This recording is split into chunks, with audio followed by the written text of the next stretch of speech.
Hi everyone, this is Ellie Mae with Silhouette Secrets Plus, and today I have 5 tips for print and cut success. Consistent print and cut success. If you have followed me before, or now that you do, you will find that we troubleshoot thousands of silhouette issues every single week.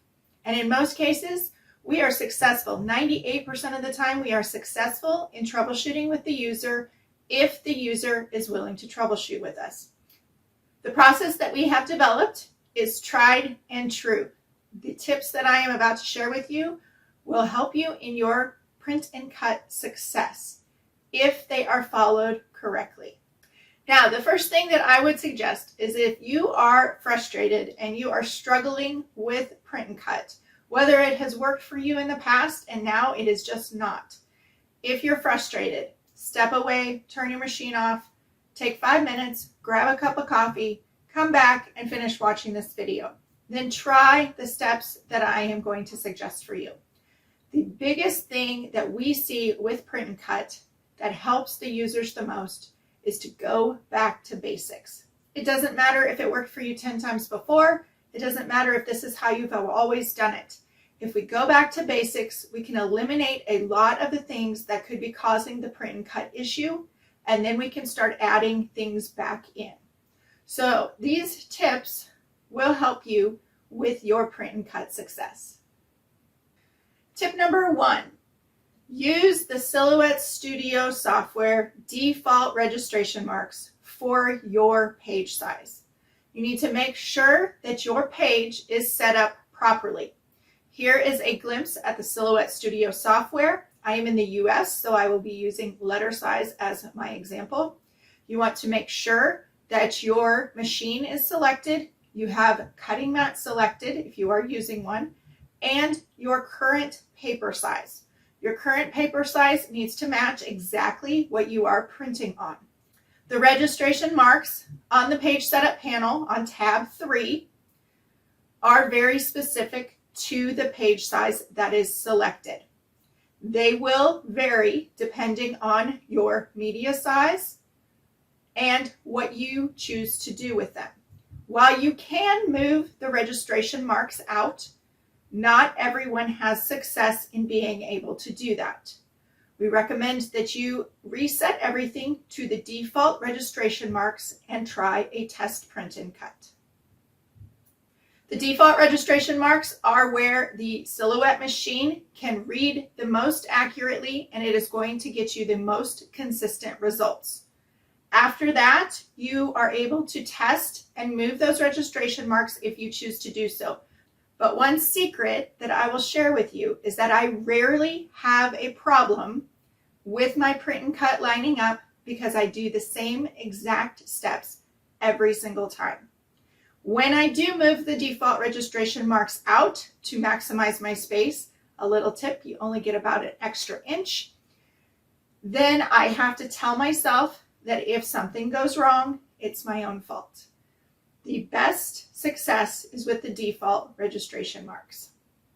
Now, another thing that I just thought of that I want to throw in here is that we are seeing new printer models that are not printing accurately. This is something new, and the only way to diagnose and to test this is if you have 2 printers that you can print from and compare those two. The registration marks have to match the Silhouette software exactly. And here is an example of a printed page. The registration marks are a specific distance from the top, from the left side, from the right side of your page. If there is any difference in those registration marks compared to the virtual design on your Silhouette Studio software, it can affect your print and cut results. If your page printed crooked and those marks are crooked on your page, that can affect your print and cut results. The page needs to match the Silhouette Studio software exactly to get an accurate read and cut. Now, tip number 2 is to stay out of the cross-hatched area of the design on the Silhouette Studio software. On your Silhouette software, here is a photo. When you have a print and cut set up with the registration marks turned on, you will see these cross-hatched areas in the top left, top right, and bottom left corner of your page. This area is very important. The laser eye in your Silhouette machine, which we'll take a look at here in a little bit, is simply that. It is an optical laser eye that turns on and off based on you turning those registration marks on and off. It is not a high level of intelligence. It is simply a laser eye looking for those 3 very specific black marks in a very specific location. If you have a design or your cut lines located in or very close to those cross-hatched areas, and that optical eye picks that up, especially with dark colors, it can throw off your accurate print and cut. It may look like it registered those marks just fine, but if your cut is off, that is most likely why. We also see issues with some cases where the design, especially if it is a dark color, dark blues, dark browns, dark black, in between the 2 areas in the top of your page, between the 2 crosshatched areas. The reason behind this is when that optical eye reads the top right and it moves back over to the black square in the top left, if that optical eye picks up any of that color, it could give you an inaccurate cut. Again, it is simply a laser eye looking for that black color. Now here I'll share a quick clip on how the print and cut really works. If you watch closely, you can see the red eye that turns on when your registration marks are activated, but you have to look very closely. It's going to find that top square. You can see the red light turn on. This is something that's very difficult to get on camera. It's going to read the size of that registration square. It comes down and it reads the bottom bracket, and then it reads the left bracket. And then it's going to go up and it's going to do the same thing in the top right corner. This is why it's so important that if you decrease the size of your registration marks, it makes it harder for the machine to find those because they're so small. Now, tip number 3, which is what I'm seeing a lot more of, and unfortunately, I get a lot more arguments about it. But in this case, it's tried and true, and I'm going to show you why. So I'm going to move my machine a little bit out of the way. Silhouette Print and Cut is set up very specifically for a Silhouette cutting mat. Silhouette cutting mats, the machine is calibrated exactly for a Silhouette cutting mat. The margin at the top and the margin at the sides are different on a Silhouette cutting mat, and the margin at the top and the bottom are very specific. Now you can have your cutting mat loaded with the black arrow either direction. You cannot load it this way because the margins are different. Well, you can load it this way, but it's going to give you issues. So a Silhouette cutting mat is calibrated for a Silhouette cutting machine. Now, I see often that people do not want to purchase the Silhouette cutting mats, and that's fine.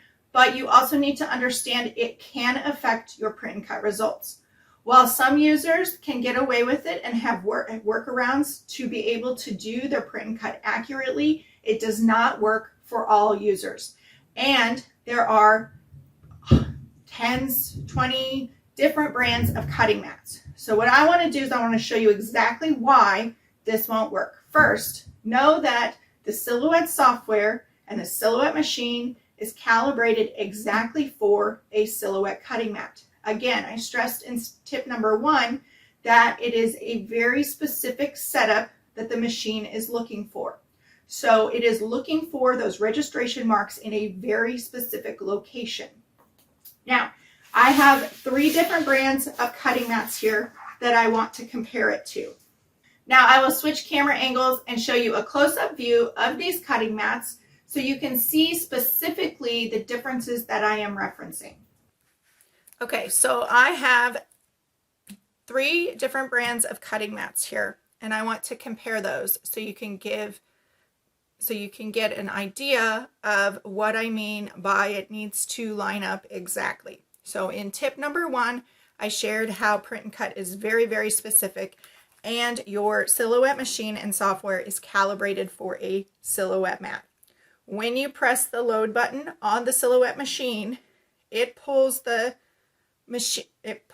mat in a very specific distance because it is calibrated for this cutting mat. So let's take a look and compare it to a couple of these mats. So the first one that I'm going to compare it to is a Caesar cutting mat. So if I line this up, top left corner, or to me, this left corner, and I hold the mat together, here is where the edge of the Silhouette cutting mat is.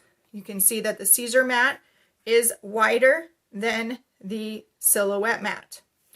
Here is the bottom of the mat. You can see that the Caesar mat is both wider and longer than a Silhouette cutting mat. Now, if I am to line up the adhesive grid on each of these cutting mats, what you're going to see here is this is the top edge of my Silhouette cutting mat right here. That is about a 1/4 inch. So this mat is a 1/4 inch longer than a Silhouette mat. So that means if I line this up, so when the Cameo machine pulls this mat in, it is going to pull it in to right here. This is where it's going to think the top of your cutting grid is. That means, so here is the top of the Silhouette mat. Here is the bottom of the Caesar mat. It is a 1/4 inch down, which means when you go to cut, it's going to cut the top of this Caesar cutting mat. Now let's look at another brand. A Cricut mat is going to show the same thing. A Cricut mat is not the same size. It's not quite a 1/4 inch, but it's close. So here is the edge of my Silhouette cutting mat, and here is the bottom of my Silhouette cutting mat. You can see that there, on this edge there is at least a 1/4 inch, even more, so it is longer. So if I line this grid up, the Silhouette grid to the Cricut grid, here is the top of my cutting mat.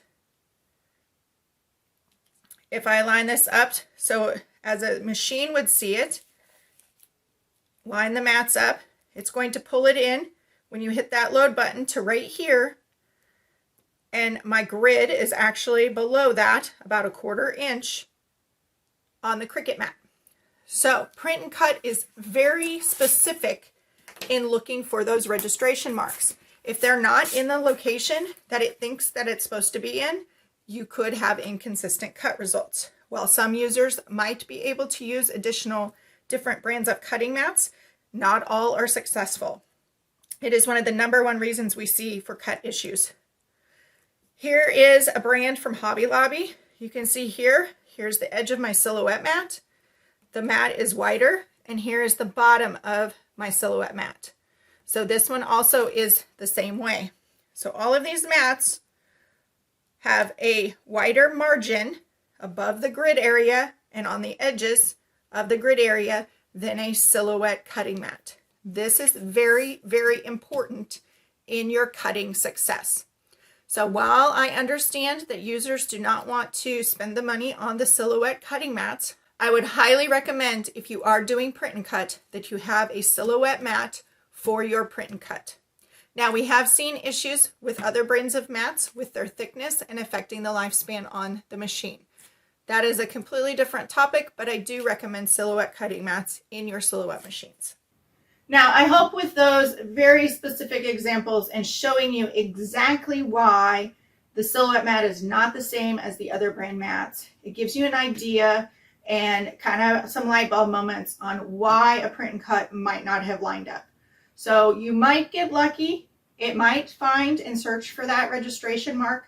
But again, it is looking for that registration mark in a very specific location. So if you would put your page on the adhesive grid of one of these larger cutting mats, It's not going to be in the exact location that the Silhouette machine is looking for. That is not a machine fault.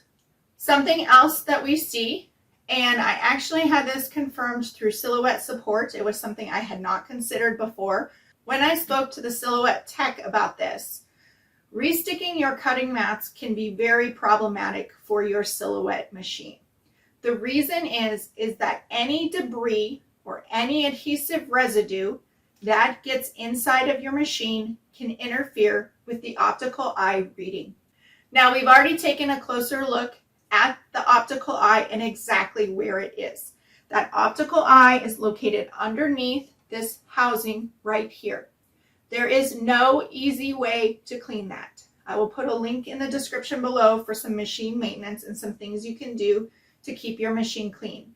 The two things you can do are to keep your machine clean to start with and to not restick your cutting mats. What happens is that adhesive residue gets on that optical eye on the underneath side of it, and it blocks the optical eye from reading your materials accurately. Again, that's not a machine fault. It can also occur if you got materials stuck inside of your machine. For instance, we have seen adhesive vinyl that is stuck underneath the housing. Anything that blocks that optical eye and where it's turning on and off is going to interfere with your print and cut success. Now, you can check out that link for a few tips on how you might clean your optical eye. I would recommend that you try to keep your machine as clean as possible and not restick your cutting mats for many reasons. We have seen a lot of dirty machines, and it does affect your cut success with your machine in more than just print and cut. So if you have adhesive residue on your rollers or in your machine, anywhere along your machine, I would highly recommend that you take a little bit of time and do some machine maintenance on that. Now, the fifth tip that I want to share with you is I want to demonstrate for you this one. So, keeping your cutting mat as flat as possible when you are registering for a print cut and while it's cutting will help you with your success. So I am going to reach over here and turn this machine on so I can show you how. Then I'm going to load it next to the line on the left. That's another one for success, is make sure you're loading your mat properly. If it's not loaded properly, it can't look for those marks in the place that it thinks that they are. So if I go ahead and I load this, if my cutting mat is hanging down in front, the optical eye is a laser that we saw before that looks for those marks on your cutting mat straight down. If your mat is bowed or hanging over the edge, what that optical eye does or can happen is it comes down, but it actually is coming at an angle because of your mat surface. So it's hitting the mat at an angle. The eye is straight, but your mat is not. So it is not going to read those marks accurately. If you fully support your mat, and even this, it usually works. Holding it level works even better. Sometimes if you have issues, holding it upright will help even more because that optical eye needs to hit that surface as flat and level as possible. Okay, I have a couple more things because I can't just share 5 because we see a lot of issues. So I want to make sure that you're getting the best success you can. Make sure to check the links below because I have a very specific setup for print and cut. And if you follow those to do your test print and cut, we usually solve most of the print and cut issues and get you going quickly. Okay, so just a few extras. Lighting. One of the things I see mentioned a lot is to shine a bright light at your machine. Well, it might work, and that has been successful for somebody, and that's why they say it does. Usually that's not the cause of the issue. The cause of the issue is variable light sources. And what I mean by that is if you are in a brightly lit room with a bright window behind you and you're trying to do print and cut, the light could be interfering with that optical eye being able to get an accurate read. The same goes as if you are in a dark room with dark shadows Or if you've print and cut successfully in the morning, but now you're trying at night and it's darker, you have variable light sources. That can interfere with your print and cut. The best thing you can do is have adequate lighting.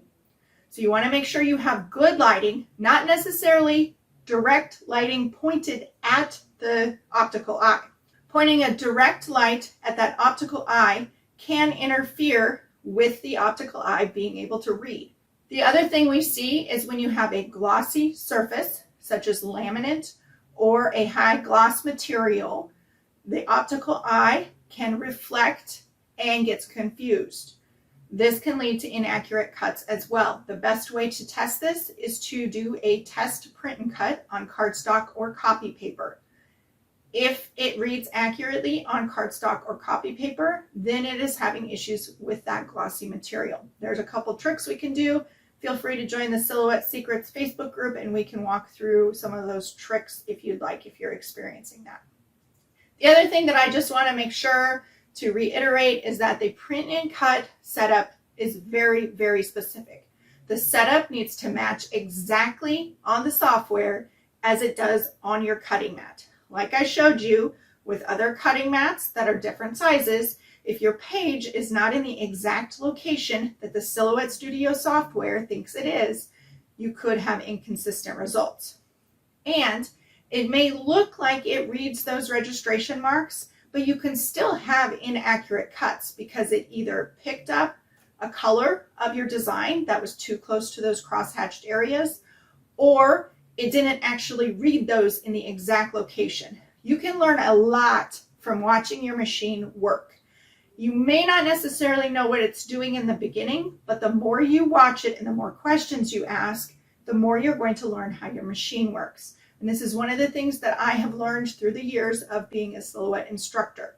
It's not always what we're looking for that's wrong when we're asking for photos and videos when we're troubleshooting. Sometimes we're not even looking for that specific thing that is the cause of it.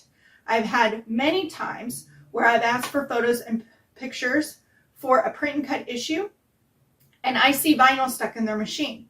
There is no way we would have known that was the issue if we had not asked for photos and videos. So it's not always something specific that we know that we're looking for immediately. Another thing that I've seen many times is that the user does not have the mat loaded properly. So you want to make sure that you are loading your cutting mat according to your specific machine model correctly. Because again, it's looking for those marks in the exact location that's set up on the Silhouette Studio software. When you press the load button, and I'll just give you an example here. When I load this cutting mat in my machine, it loads at a very specific distance. You can watch this. So it loads at a very specific distance, and on the Cameo 4 model, the blade housing lines up in a very specific location. If you're using another size cutting mat, or you have not loaded your mat properly, that will affect your print and cut results. Another little extra is that there is a 1/16 inch allowance that is within the normal allowance for a Silhouette print and cut misalignment. What I mean by that is if you see white edges around your design or the cut is off just a little bit, make sure you follow all of these tips, hold that mat completely level, and if you still see it and you followed everything down to the default registration marks, the basics, keeping it out of the crosshatched area, and you still see a slight cut that's off, if it's within 1/16 of an inch, that is within the Silhouette allowance.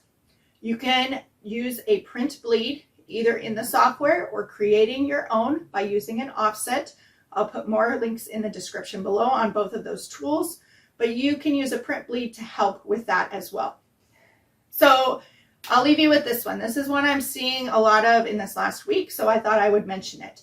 If your cut is cutting at a diagonal, so you have a rectangle that it's supposed to cut on your print and cut, but your rectangle actually cut in almost 45 degrees, that type of thing, typically what that means is your design is in the crosshatched area. Just something we've picked up through the troubleshooting, but most times when we look at that photo, That is the number one reason why, is that design is in the crosshatched area. That is the optical eye's safety zone to be able to read those registration marks successfully. Again, it is a simple laser eye that turns on. It's no different than if you had a handheld laser in your hand that you are using for your cat. That is the exact technology in this. It is a laser eye. It's looking for something very specific in a very specific location. So I hope with those tips that you have consistent, accurate print and cut results. Again, I rarely have any issues with print and cut because I follow the same exact steps every single time. So I hope you have success with your print and cut. If you have questions, please leave those in the comments below. Check out the links in the description below for more information, and I hope to see you soon. Thank you.